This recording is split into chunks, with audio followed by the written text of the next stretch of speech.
Each person has a finite amount of time and energy. There's never enough of it, right? At least it seems that way for many. Delegation is scary. We've all been burned by improper delegation before and often become pretty gun-shy. With the barrage of info that we're all now exposed to on a daily basis and the seemingly endless amount of things demanding our focus, time management and balance seem like myths. In the Power of Delegation, we contest that you should strive to invest your time in the things that give you the most joy or energy, provide the most value, and leverage your best skills. We get into models and best practices on prioritization, time management, and delegation, both internally and externally.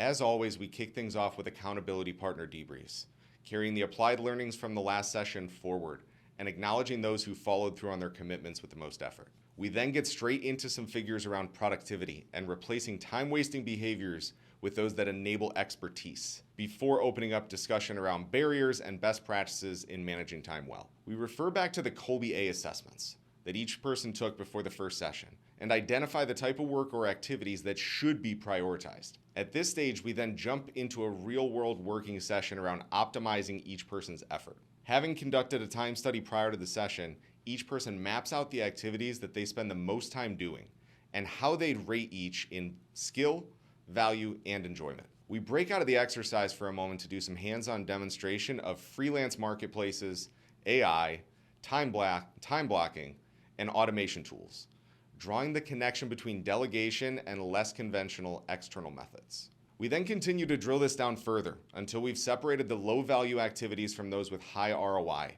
and categorize them into things that will either eliminate, delegate, innovate, or automate. Before wrapping up with accountability partners and each person's commitments, we pull everything together by outlining each person's network of delegation and capturing specifically which activities need to be prioritized and what the next steps are to make that a reality.